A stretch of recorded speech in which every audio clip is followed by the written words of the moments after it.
Well, I want to start today with Romans 12, 4 through 8, and it should be on your paper there. And it says, "For just as in one body we have many members, and not all the members serve the same function, so we who are many are one body in Christ, and individually we are members who belong to one another. And we have different gifts according to the grace given to us.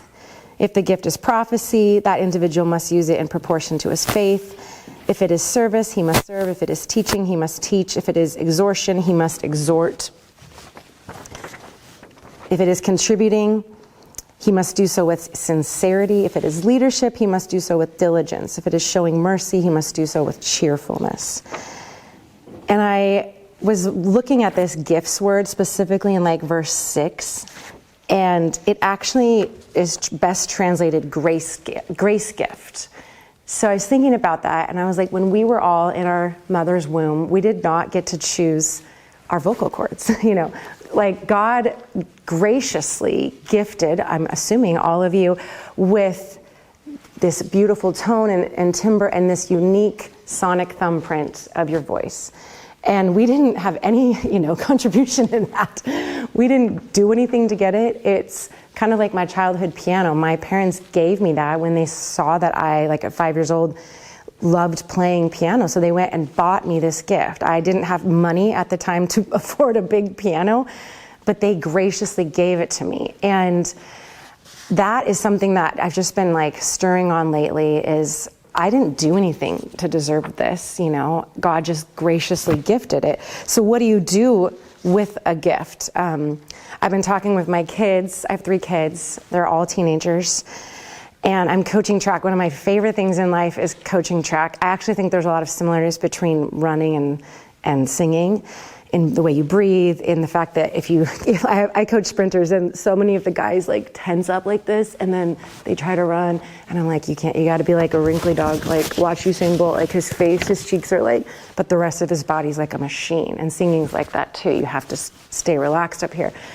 But we were talking about how there's these athletes on the team who just joined, they've never done anything before, and they're just like breaking records, and they're so talented, and my kids are like, I've been working for years, and they just come on the team and they're like better than me.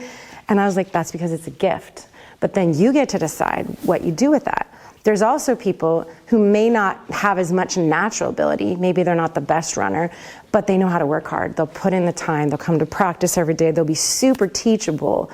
And I think the same is true about singing. I mean, unless you're completely tone deaf, and I have encountered those people before, but unless you're like way off, and you have a decently good singing voice and a decently good ear, you can train and get so much better.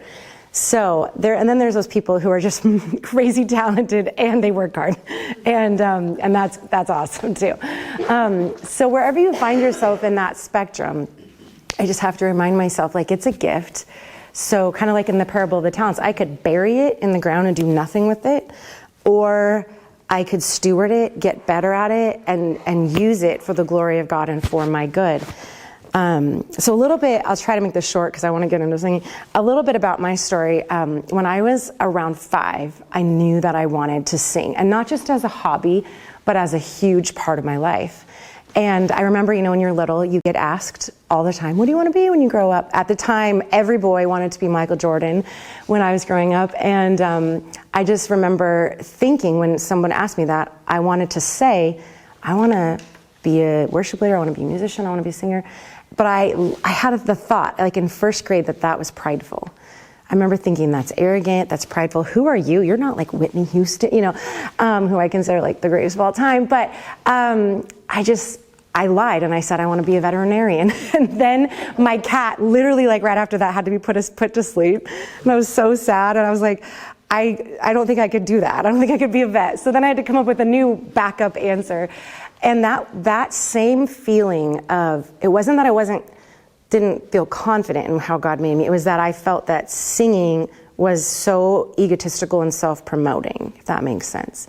And to say that would then mean that I'm prideful. So that feeling would carry through me, even though I went I was always in choir, I was always singing. The first time I sang in public, I was 3. I sang at my grandpa's memorial when I was like 6. I remember being super nervous. And that was also like next to the coffin. It was a weird morning. But, and as I went through growing up, I had opportunities. I led worship when I was really young, probably around Ella's age.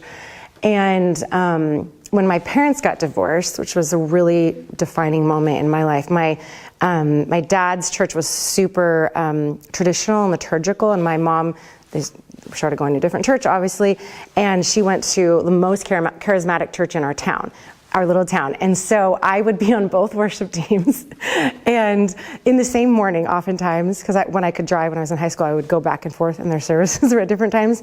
So I would go from hymns, which I can't even tell you how grateful I am that I grew up knowing hymns. And then I would drive across town, and I remember like my first day, people were like being slain in the spirit, and I was like, I don't even know what's going on. And they were singing all the contemporary stuff. So somehow it actually brought this marriage of gratitude for me for the rich theology of the hymns and also the songs that the Spirit is giving to our people today. You know, one of my favorite ways to choose a song set, if you're a worship leader, you get to do this, is to go with the passage that says, making harmony in your hearts by singing psalms, hymns, and spiritual songs.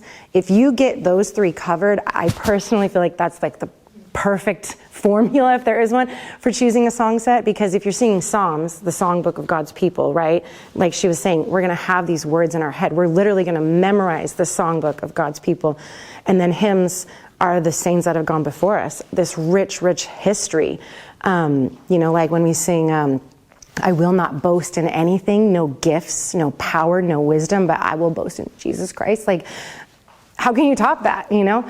And then the spiritual songs are the songs that the Holy Spirit is giving us right now for today in our current context, the songs that people need to hear today. So if you cover that gamut of psalms, hymns, and spiritual songs, I mean, I don't know how anyone can walk away complaining, but, and so, yeah, I started leading worship, and then I went away to college. I came here. That's how I ended up right here. Talking to you today was George Fox, and I came here mainly because I wanted to be a music major. I ended up completely changing. But after college, I started thinking about writing. You mentioned writing, right? And eventually, this was when like iTunes, I literally remember the day my friend was like, there's this thing called iTunes now. I mean, it just changed everything for music. And so long story short, I got brave. A friend of mine toured with Pink, and he asked me to sing at his wedding, and I was like, why didn't you ask Pink? I think that's the most nervous I've ever been, actually, was to sing at my friend's wedding, because I was like, you really should have asked Pink. And he was like, Olivia, he said to me something that I'll always remember. He's like, I believe that you're a singer. Do you believe you're a singer? And he's like, it's not going to matter until you believe it. So I really had to shift this idea that humility means that I like self-deprecate, that I don't take opportunities, that I don't put myself out there, because it was like almost like this weird false humility, you know? And so he ended up producing my first songs that I wrote. And that just, that took me on a different course, and just was this really sweet, sweet time in my life. And I remember the first day I finally hit all the things. This was like early version of iTunes probably. And my neighbor, I was taking my garbage out, and she's like, I listened to you on iTunes. In that moment, all I felt was like massive vulnerability. I'm like, it's out there for the world. What did I just do? But the more you do that, whether it's, putting your songs on streaming services, or just, singing in a microphone for the first time in your life, it's going to get easier. And so now when I sing, I just think about God saying to me, sing like you did when you were little. Probably the biggest opportunity that God's given me was at PGE Park, and I literally, if I could have, I needed to throw up, I needed a bathroom. I was so mean to my husband that day.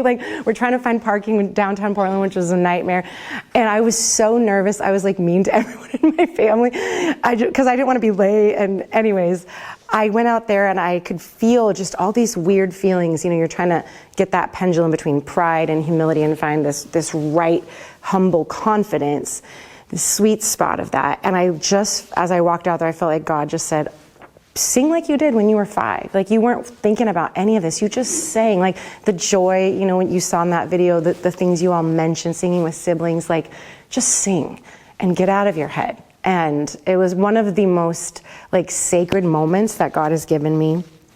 So I'm still working through that. I do these weird things, like, and I don't know, this could be psycho, but sometimes if I'm struggling with pride, I will think about, like, I had a friend who lost their fingers in a lawn mowing accident, and I'll think weird things like that. Like, I could lose my fingers today. I've lost my voice for a good chunk of time before, which I'll talk about. And would I still worship God? Would I still love God the same if I couldn't play, if I couldn't sing? So it kind of like humbles me down. I don't know if that's like weird or not to say, but it brings me back to this grace gift. Like, I gave this to you. You didn't, you know, do anything for it. So how are you going to take care of it? So we're gonna warm up a little bit here. If you have Spotify, if you are a Spotify person, go ahead and get your phone out. I'm going to make you. We'll take our phones out for a second. I actually have a public. It's called GFU vocal warm up. So if you type in all caps GFU dash vocal warm-ups, it'll look like this. This is a playlist I've made of warm-ups for one of the classes I teach here. I'm kind of constantly adding to it.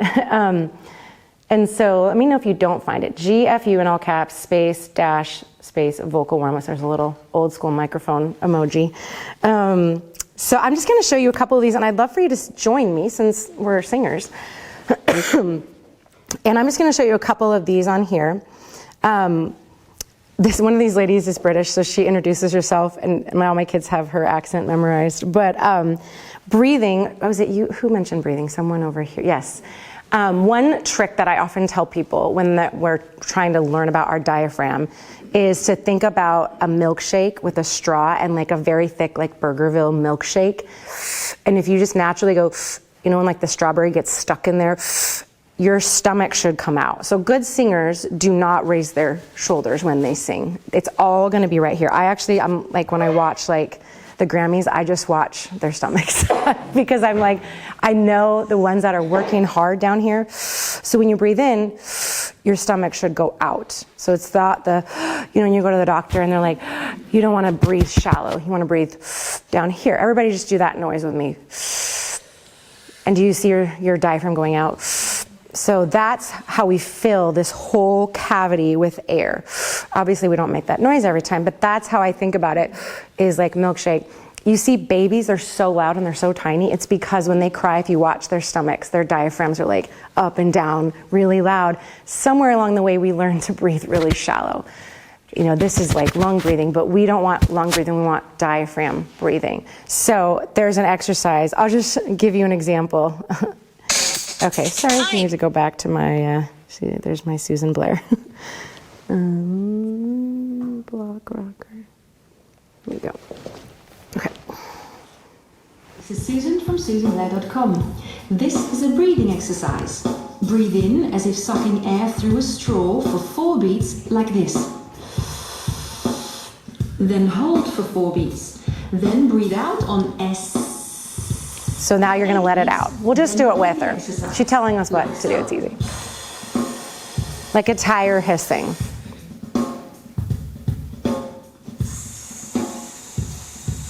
Okay, so the next one we're going to try it, and we're going to breathe for 4. 1, 2. So think about the milkshake. 2, 3, breathe. 4. Hold, 2, 3. Let it out like a tire. Good, let's try it again. Ready to breathe. Hold, 2, 3, 4, let it out. Nice. So that's the breathing one. It goes on and on and on. If I have to sing somewhere, I mean anywhere really, I will just put these on in the car, because the reality is Sunday mornings we get there and we haven't like spoken, and then we're supposed to just like belt it out. And I even know, like, I'm so, again, it's like track, you have to warm up, you know. Okay, one of my favorites on here is, let's do the siren. Hi, this is Susan from SusanBlair.com, and this is the siren exercise on NG.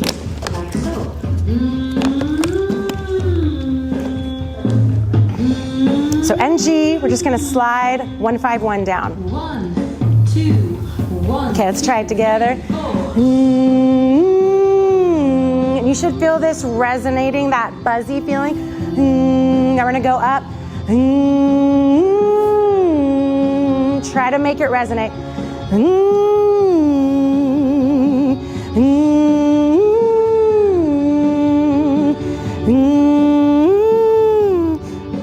Perfect. Okay. Something about NG is like a super great warm-up. Humming is also awesome because you're going to get that vibration. If you don't know, like your vocal cords, when you're healthy, they touch like this, like they are perfectly together. When you're sick, they look like that. I know because I've seen an ENT and I've had the scope up my nose and down my throat. I'm a big gagger. And when you start to feel like you sound like a chain smoker and it's like really raspy and unhealthy and it's hurting, it's probably like that. And those contact points aren't all touching. That's why you're not getting the pure sound. And so the NG is really helpful for bringing those folds. That's why when you feel it buzzing, it's bringing those back together. Another great little cheap trick is to take like the black coffee stir straws and put that in your car. You've probably seen singing straws. Maybe they pop up on your Instagram algorithm. They're lovely, and I mean, they're great, but they're also like expensive. You can accomplish a similar thing by those black stir straws. You could do it with the regular one, but the tinier ones are better. And then just like in the car, just do, just get the resonating with the straw. It's like compressing it. And it's a really like great thing, especially if you've been sick and are trying to come back.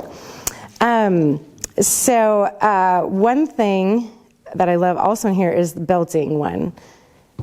Hi, this is Susan from SusanBlair.com. This is an exercise to develop a powerful, even sound over your whole range. Sing on yay, as in Y-A-Y, like so. Yay, yay, yay, yay, yay. So we're going to try to do this in our belt voice and our chest voice, okay? Think about how you speak. So it's going to be right here, not up here. Yay, yay, yay, yay, yay. Good. You can add a little bit of vibrato at the end. Yay, yay, yay, yay, yay. It's very salsa-y. Yay, yay, yay, yay, yay. And try to like show your teeth a little bit. It'll make it resonate. Yay, yay, yay, yay, yay. Nice. You guys sound so good. Yay, yay, yay, yay, yay. It gets harder to stay in your chest as you go up. Yay, yay, yay, yay, yay. Good. One more. Yay, yay, yay, yay, yay. Breathe that diaphragm breath. Yay, yay, yay, yay, yay. Nice.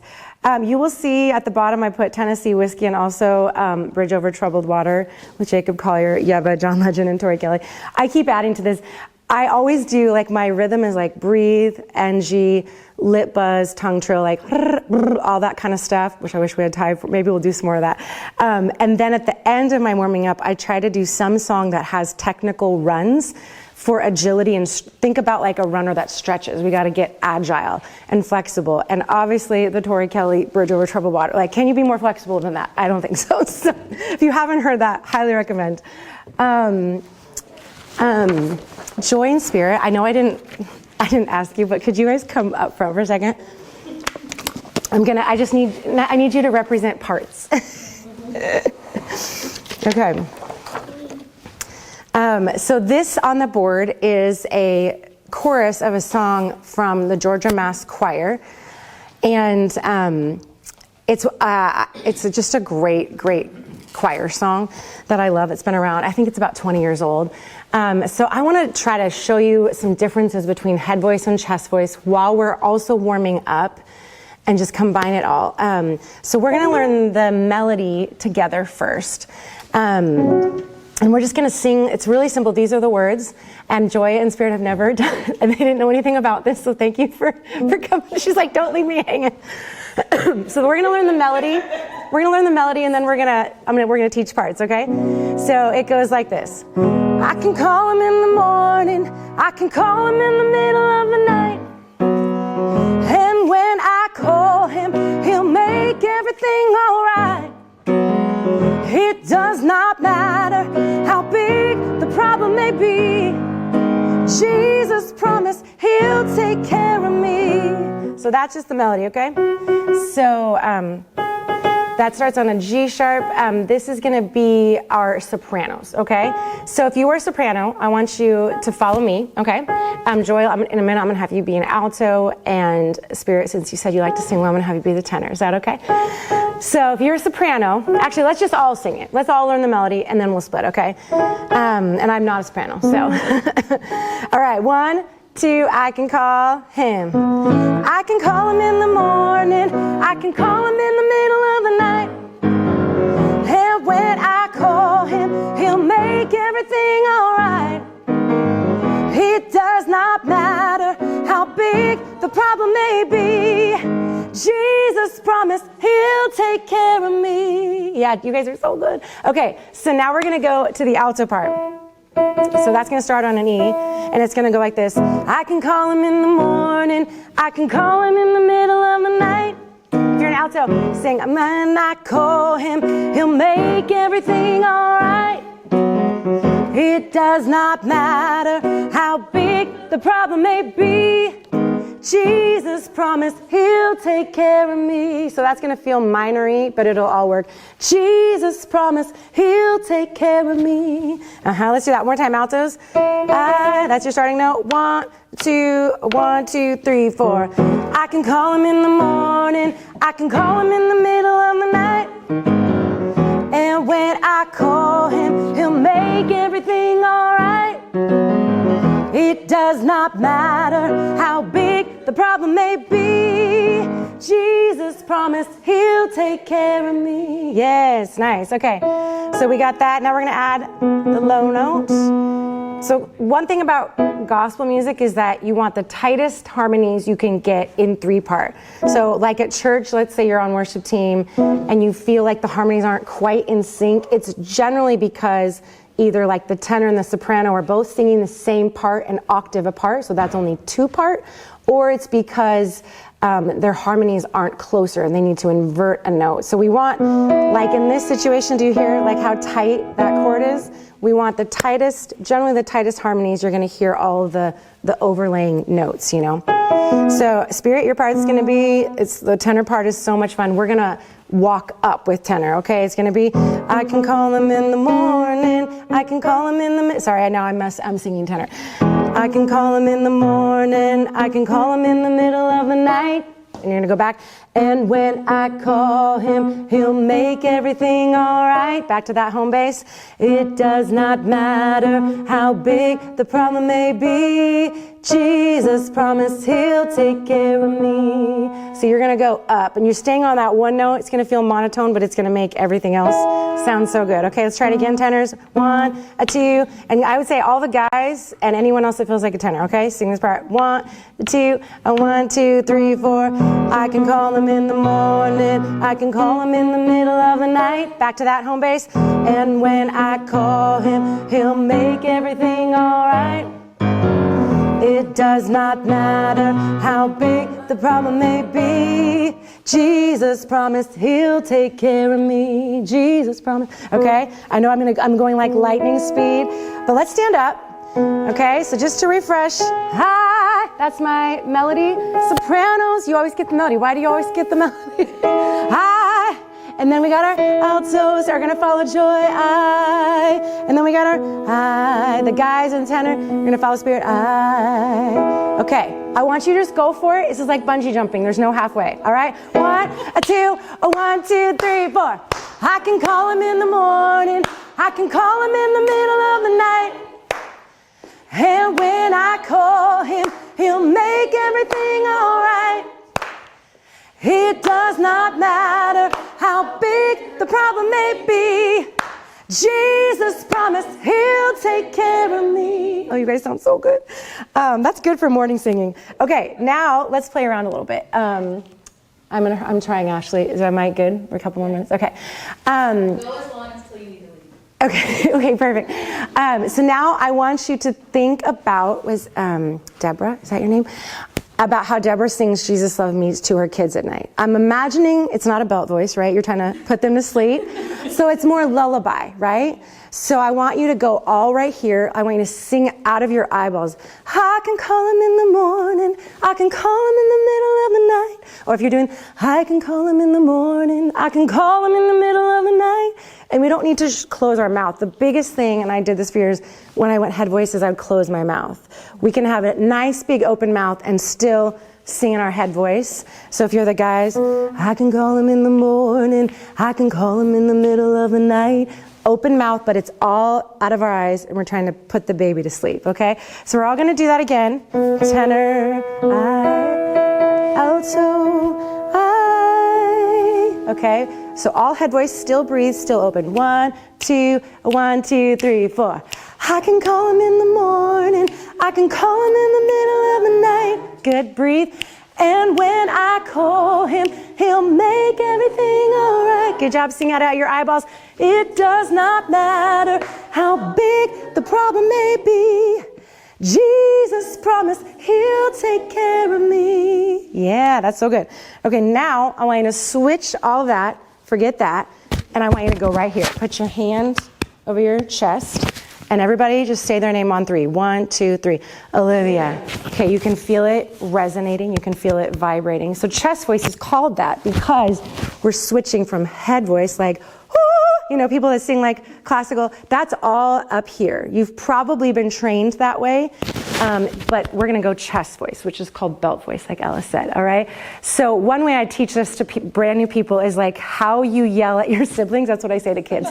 When they're like my brother's name is Andrew. I'm like, Andrew, you know, when I was little, that's how you teach chest voice, but then you put a pitch to it and you don't destroy your voice. But so when you're like at a track meet and you're like, hey, you know, you're cheering for people, that's all right here. You can feel it. So this time, I want you to just go for it.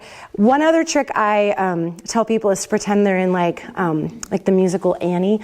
You know, when she sings like, the sun will come out tomorrow. Like that's, if you tell yourself to be in musical theater, somehow you do the right things musically and muscularly. Okay, so just to remind us, here's our notes. So that's our tenor. I can call him I. And when I is a great vowel to do chest voice because it's I, it's so attacky. I. So we're going to just go all out chest voice, even if you crack, a safe place to crack. 1, 2, 1, 2, 3, 4. I can call him in the morning. I can call him in the middle of the night. Breathe. And when I call him, he'll make everything all right. It does not matter how big the problem may be. Jesus promised he'll take care of me. Yes, oh, so good. Okay, now, one thing I wrote on here is number 5. Master the techniques, steward and invest in your craft, then make it human again. What I mean by that is my favorite singers, I believe them. I believe that they mean what they sing and they mean what they say, and that they're not so in their head or so worried about what they look like or sound like that they actually are matching their voice to their heart and their brain. So when we look at this, this actually comes from Psalm 55, which says, and look at the words as I read this, as for me, I call to God, and the Lord saves me. Evening, morning, and noon, I cry out in distress, and he hears my voice. So think about someone you could actually call in the middle of the night. Like, who's on your short list for that? I know I don't like inconveniencing people. I don't want to call someone at 2 in the morning, but who is someone you know would pick up the phone at 2 a.m.? And then think about something in your life. It does not matter how big the problem may be. Maybe a loved one that has a strained relationship right now. Maybe, I know the things I worry about the most are my kids, right? Pick something right now when you look at that. And now we want to sing it again and want to make it human again. So once you master the craft and you work on all of the fundamentals, I feel like I have to remember that I'm alive, that I'm a human again. And now we're going to sing it one more time, all right? 1, 2, just sing it to God. 3. I can call him in the morning. I can call him in the middle of the night. And when I call him, he'll make everything all right. It does not matter how big the problem may be. Jesus promised he'll take care of me. Sing that last line, head voice. Jesus promised he'll take care of me. Yeah, so okay, have a seat. You guys are so great. I could do this all day. All right, mic technique. We're gonna just do this real fast. Thank you, Joy and Spirit. A couple of things about microphones. How many? Do you guys know at your churches if you have Sennheiser? A lot of churches have Sennheiser. Raise your hand if you know if you have Sennheiser. Okay. Shure. You guys, anyone have Shures? Okay. Like betas, or what do you have? Jason? SM58. SM58's great. So microphones like this and most vocal mics are super directional, which means that they are designed to just pick up your voice. If you hold them even here, they're going to pick up drums, especially like cymbals. And so I tell like my college students all the time, I want you to eat the mic. I have actually chipped my tooth twice. My dentist is like, you got to stop doing this, because I'm just like into it. And then, and so even if you're here, this is the worst. Your sound person will hate you. This is when feedback happens. So you want to eat this thing, and it shouldn't be here. It shouldn't be, it's going to pick up the richest tone of your voice right here, like 2 inches from here. And then as far as microphones go, this is a 945. I really like those mics. I was going to show you differences, but this is a 935 or 835. When you get into Sennheisers, like the higher the number, the brighter the sound. So for example, like if I had a very, very high soprano with maybe like a more shrill tone, like a thinner tone, but like a really pretty tone, I'm probably going to want to warm up her voice a little bit. Otherwise, it's going to sound like piercing, And so I would give her this mic over this mic. If I had Joy, a rich alto, buttery goodness alto, I'm going to give her this 945 because it's going to brighten, it's going to have more treble in it. So the higher the mic number, the nicer the microphones. This is more money than this one. And also, there's different arcs. Like, I'm literally a mic snob, and you can like Google this, but the way they create, if we took this top off, is gonna cater itself to different voices. Whereas like, this Audix one is gonna be like really, really rich. So I'm always asking myself, what's gonna cut over the band, whatever instrumentation I have the most? If you have a full band, you're gonna need a mic that's gonna cut over that so that people can hear the words. If you have like more of an acoustic set, you can kind of play around with things, but it's really good to spend a little more money on a nice microphone, and to learn about, just how maybe I personally have my own mics. Like I said, I'm a mic snob now because I've gone to places and I just feel like the mic would be like trying to sprint 100 meters in wet jeans. Like, it's just not going to help me. It's going to make it so hard. And so, see, I track analogies all day. Okay, which reminds me, so choosing arrangements and chord charts to complement your tone.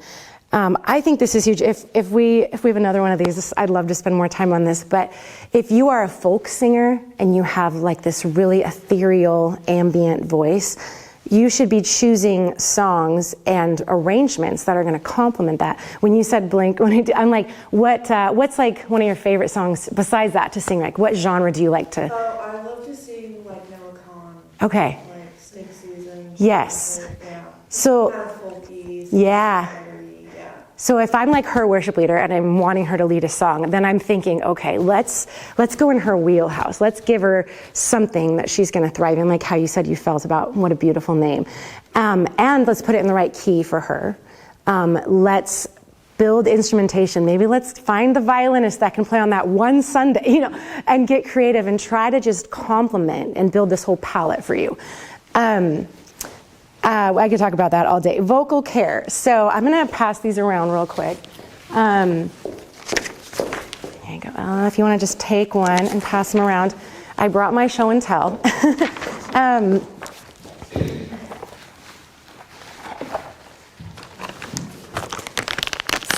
And I apologize today. My grandma's memorial service is today, and it's out of town. And when we planned this, she was still alive. So I really want to just say thank you to Ashley and to Joy and to Spirit for being flexible and letting me go first, because my family is picking me up literally in like 5 minutes to go to her service. So I want to stay with you all day, but that's the only reason I'm heading out. So I, over the years, have just gathered some of this stuff because I went through a season where my voice was hurting, like really physically hurting.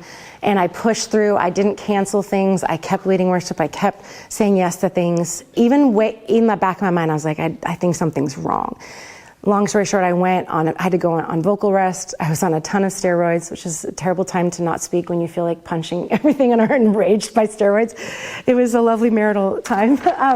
But my husband was like, as I didn't talk for 2 weeks, and at one point I remember we were folding laundry and he's like, this is kind of nice. And I was like, I was so mad. We went to a Super Bowl party. It was in January, and we walked in. I told this story at my concert, and our friends were like, why isn't Olivia talking? Like, they're saying hi, and I'm just like silent. And my husband told them that we went to our marital counseling, and they just told me to stop talking. I wanted to punch him so bad. I was like, and I'm on steroids, like really big, anyways. It was a tough time, but I learned a lot of stuff. That's when I learned the straw thing, actually. So this brand is doTERRA. It's on board. You can buy a 2-pack on Amazon. But if you're allergic to eucalyptus, don't buy them. Everything in here God has made. You know, eucalyptus, cinnamon, rosemary, lemon, cloves. I prefer things that God has made or that grow in the ground. And so these cough drops taste like Christmas. They're 50 cents a cough drop. I'll just tell you that these ones are $1 a cough drop, and you can't buy them at the store. These are my go-to lozenge when I'm sick. Make sure you read the ingredients so you're not allergic. They last a long time. So good. How many of you drink throat coat? I know a lot of you do. Yes. This is like the singer's tea. Love this stuff. This is slippery elm because the store is always out of lemon, echinacea. The lemon one I put on your paper is my favorite one. What do you guys like, the slippery elm? Does anyone like that one? Or is it lemon? Yes? Okay, we got the elm. There's always the elm, folks. I love it. I personally dump a ton of honey in this. If you can get local honey, it's even better because that's going to help the allergies. And I drink this, no joke, every time I sing, whether I'm sick or not. I am convinced it gives me another half note to a note. Maybe it's just placebo effect, I don't know. But this is like the best, and it's not that expensive. If you are congested, like Walgreens sells this, is just over the counter.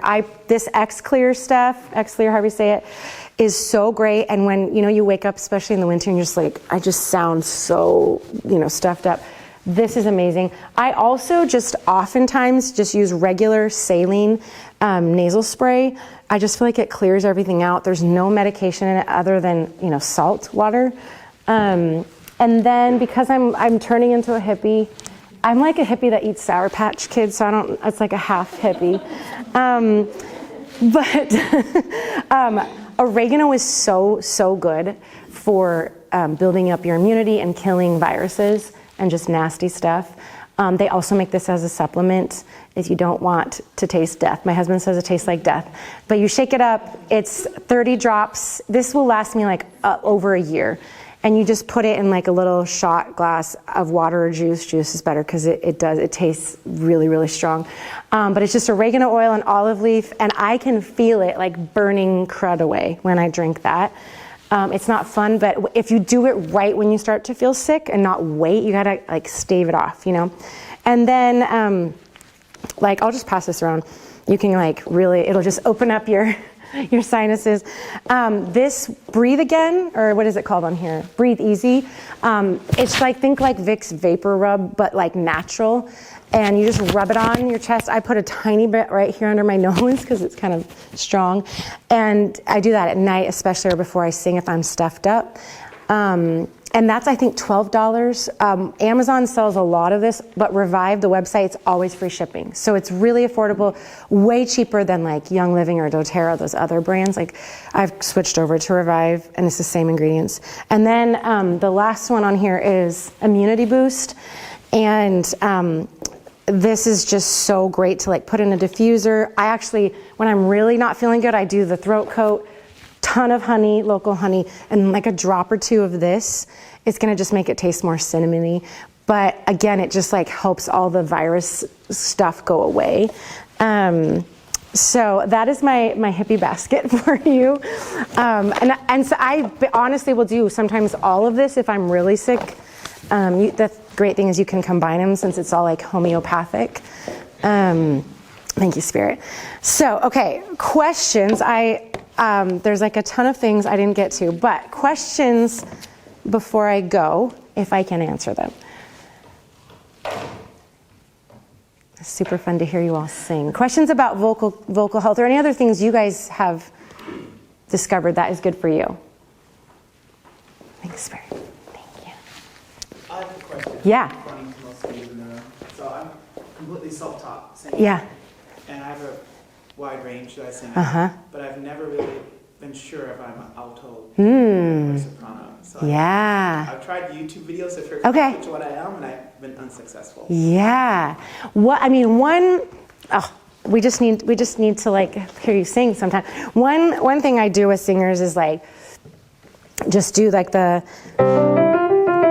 I have them pick like a or then I go up, and then usually because I just know like where sopranos breaks are because they're past my that's one good way when you're warming up. So I go all the way, like my sopranos can go like around these notes, and then like if on the other end I do ya ya ya, and then I keep going down ya ya ya, and see how low you can sing, and usually that'll tell me your range.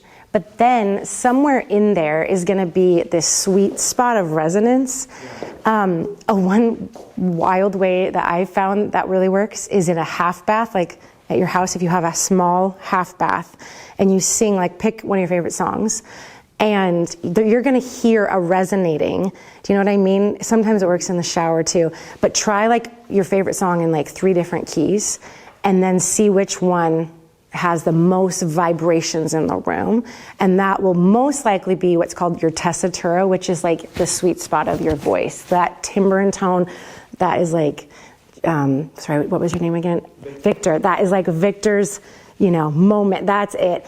And there's also like certain defining ranges, that people will use. But generally, I find wherever you're feeling the resonating is going to be your natural like tenor or baritone or whatever. Sometimes you can tell by people speaking voices too. Mm-hmm. It's kind of wild.